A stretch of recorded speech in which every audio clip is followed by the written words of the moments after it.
Bom dia, meus amados irmãos, que a graça e a paz de nosso Deus, de nosso Pai, possa abençoar a nossa vida e que através de Cristo Jesus, o seu Filho amado, nosso Senhor, ele possa continuar nos ensinando, nos fazendo crescer na graça e no conhecimento através do exemplo de Cristo. Amados, hoje, sexta-feira, chegamos aqui ao último dia da nossa lição. Vamos então aqui para as últimas duas perguntas, 11 e 12. Mas antes, vamos recapitular rapidamente o que nós vimos ontem, na quinta-feira. Ontem nós estudamos que o Senhor manda um recado muito duro à Babilônia, mandando Babilônia descer do seu trono e sentar no pó.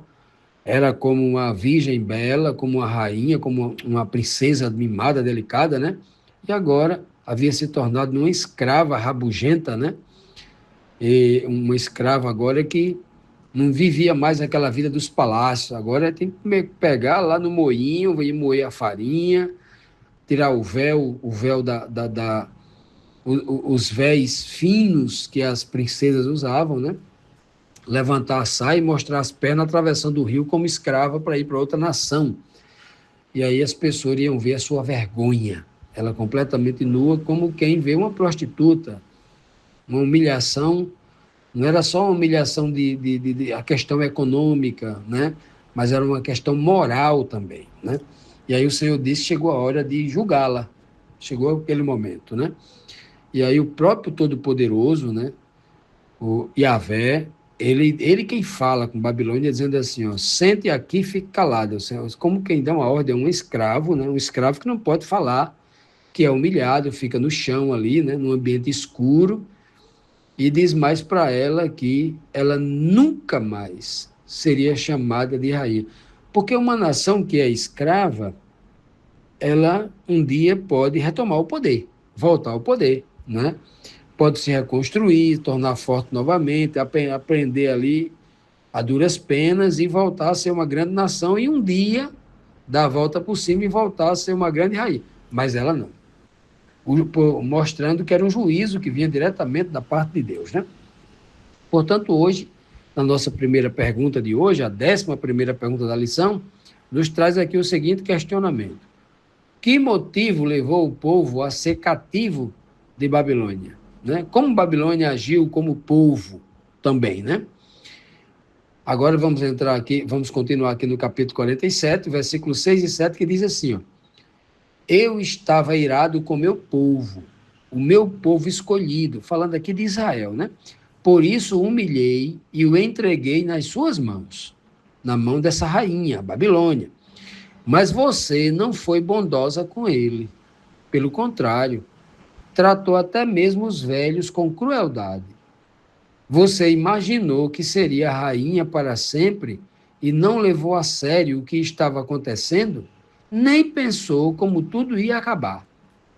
Veja bem, os conselhos, a fala de juízo, a fala de julgamento, é como se Deus aqui fosse um juiz que estava justificando, e nem poderia, nem deveria justificar, Deus dá a justificação das suas sentenças, dos seus juízos, porque ele é um Deus humilde e é justo, justíssimo. Então, quando ele promulga uma sentença, quando ele não só promulga, ele divulga e torna claro para todo mundo, para que todas as suas decisões, seus planos, projetos, propósitos, suas sentenças sejam transparentes e muito claras. Até os ímpios, quando é julgado, a própria Bíblia diz que aqueles que serão julgados para a morte eterna, as suas últimas palavras diante do Todo-Poderoso são essas, né? Justos e verdadeiros são os teus caminhos. Eles vão dizer, com minhas palavras, eles estão dizendo o seguinte: o Senhor sempre foi justo e verdadeiro para conosco. Nós é que nunca aceitamos a tua graça. Nós nunca aceitamos a tua orientação, o teu conselho que era para a vida. Nós merecemos esta morte. O Senhor não é culpado, culpados somos nós. Eles estão dizendo tudo isso, né? Porque Deus é um Deus que ele é justíssimo nas suas ações. Então, ele quando diz aqui que ele esperava que Babilônia fosse mais misericordiosa, mais gentil com esse povo de Jerusalém, os judeus que estavam levando cativo para lá, os israelitas também, de uma forma geral, que virou escravo de Babilônia, se Deus estava julgando o povo ao cativeiro, o povo judeu ao cativeiro, porque o povo judeu não estava tendo amor nem com seu próprio irmão, com seu próximo, foi um dos pecados, claro que o maior de todos os pecados, o Senhor esclarece aí. São 6 capítulos repetindo a mesma coisa. A idolatria. Trocaram o único Deus pelo politeísmo. Né? Trocaram o único Deus vivo e verdadeiro por imagens que não fala, que não vê, ou seja, viraram pessoas irracionais. O Senhor disse isso, claro, né? E, claro, que o povo de Deus também, né? Se a gente for ler os profetas menores, né? Abacuque, Oséias, Malaquias, a gente vai ver a liderança política e religiosa do povo de Deus sendo corrupta, explorando o pobre, não atendendo a causa do órfão, da viúva, do estrangeiro. Aqui o Senhor fala do velho. O Senhor diz assim, o idoso, né? Vocês foram cruéis até com os idosos, Babilônia. Vocês não tiveram cuidado em cuidar dos idosos. Que assim como as crianças, têm as suas fragilidades, têm as suas necessidades. Mas você foi desumana. Não é? Claro que na cultura de Israel, o idoso ele era visto, e na cultura de Babilônia também, né? Mas para a Babilônia só importavam os seus idosos, não os idosos dos escravos. Né? Para Israel, na cultura de Israel, o idoso era um sábio, era alguém que viveu muito, tinha muito a ensinar. Não era alguém que as pessoas olhavam como alguém retrógrado, alguém ultrapassado, alguém que não tem mais vez e voz, se vai abrir a boca vai falar bobagem. Não. Na cultura antiga, pelo menos na teoria era assim, que eles eram sábios. Né? E é uma realidade, mas eles trataram aqui, Babilônia, estavam tratando com crueldade. Né? Ele diz mais que havia um espírito de prepotência no coração da Babilônia, né? Porque lá no fundo do coração daquele povo, da cultura deles, é que eles achavam que seria rainha para sempre, seria um império rico, poderoso e belo para sempre, né?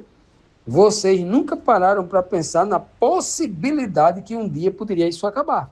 Ou seja, a prepotência cegou, o orgulho, a vanglória, como, né? Não diz que a prepotência, a vanglória, na soberba precede a queda? Pois é, nada cega mais do que isso. Continuando, meus amados, vamos então aqui para a última questão, para a última pergunta da nossa lição, a 12ª, que diz assim: como Babilônia se comportava? O que acontecerá com Babilônia e suas feitiçarias?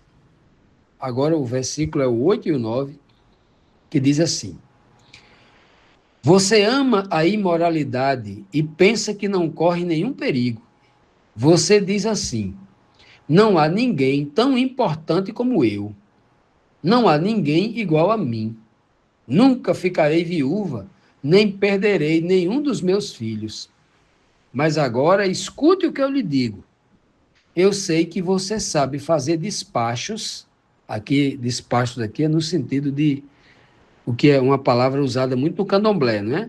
Na magia negra, na questão do espiritismo, né? Eu sei que você sabe fazer despachos e que as suas feitiçarias são poderosas, mas tudo isso não adiantará nada. De repente, no mesmo dia, você vai ficar viúva e vai perder os filhos. O Senhor aqui vai deixar bem claro aqui, não só chamar o pecado de Babilônia pelo seu nome, não só falando apenas daquela antiga Babilônia, a Babilônia histórica, vamos chamar de Babilônia literal, né? A cidade literal que existiu que existe as ruínas até hoje lá no Oriente Médio, lá no Iraque, mas também aqui, no sentido espiritual, essa Babilônia moderna descrita no livro do Apocalipse, também, né? Ele começa dizendo que ela é uma pessoa imoral. Ela gostava amava a imoralidade.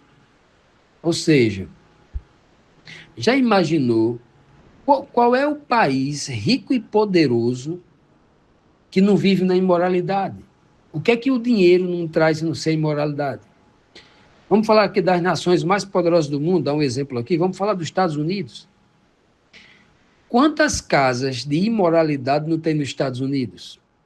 Os cassinos, os hotéis, e boates, e ambientes, né? Onde acontece perversidade de ordem sexual, imoralidades que o Senhor abomina. Aonde tem dinheiro, aonde tem poder espalhado nos 5 continentes, em todos eles tem, aonde tiver gente rica ou gente poderosa, vai ter isso aí, a imoralidade. E o que levou a Babilônia a isso era a quantidade de ouro e dinheiro e de poder que eles tinham. Então ela passou a amar a imoralidade, né? E a imoralidade e os desfrutes da carne fez com que o seu espírito pensasse consigo mesmo, assim, embriagada pelo orgulho, pela prepotência. Ela chegou a pensar: não há ninguém tão importante como eu. Olha essa frase, não há ninguém tão importante como eu, é uma frase que só cabe a Deus. Só Deus pode dizer: eu sou o único Deus, não há ninguém igual a mim. Inclusive, ela diz aqui, ó, não há ninguém igual a mim. Na frase, ela diz assim, ó, não há ninguém tão importante como eu, não há ninguém igual a mim. Essa frase, ela só pode ser dita por Deus. Então, quando essa mulher terrível, representando aqui a Babilônia do passado e a Babilônia do presente, quando ela diz isso, ela está cometendo aquele pecado que o diabo cometeu lá no princípio de tudo, né? O anjo de luz cometeu lá no princípio de tudo. Eu subirei à mais alta nuvem e serei semelhante ao Altíssimo. Pronto. Cobiçou o lugar de Deus, ó. Como é que a gente, né, se acha a pessoa mais importante do mundo, sabendo que um dia, não importa a quantidade de dinheiro que você tem, você vai morrer. Que você vai chorar, que você vai sentir medo, que você vai sentir necessidade. Como? Esse tipo de frase, esse tipo de convicção, entre aspas, né? Só quem pode ter é Deus.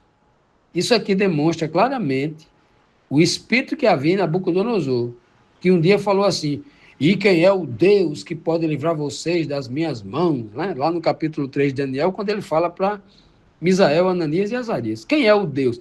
Nesse momento, Nabucodonosor se achava um Deus, e um Deus mais poderoso, mais forte do que os outros deuses, que nenhum Deus tinha mais força do que a sua mão. Já imaginou? Babilônia é isso. A Babilônia de hoje, ela também se julga prepotente. Ou melhor, ela se julga onipotente, né?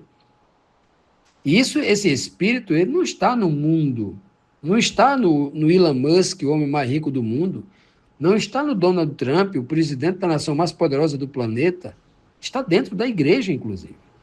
Homens vis se enriqueceram usando o nome de Cristo, o nome de Deus, né? Que se acham que nunca serão visitados, acham que são abençoados com dinheiro, né? Como se Deus fosse mamão. E então, essas pessoas estão pensando igual a esta mulher mística que é a tal da Babilônia, né? E o Senhor diz bem claro: olha aí, você não pode se esconder de mim, não. Eu vejo até o que os seus pensamentos pensam. Eu sei.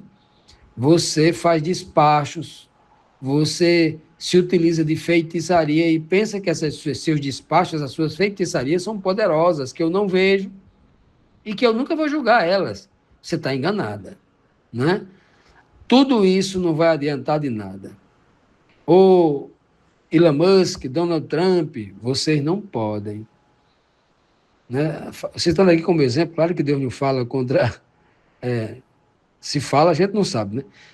Contra Elon Musk e contra o Donald Trump, não. Estou citando aqui um exemplo, aqui, usando essas figuras como exemplo, né? Como exemplo de poder.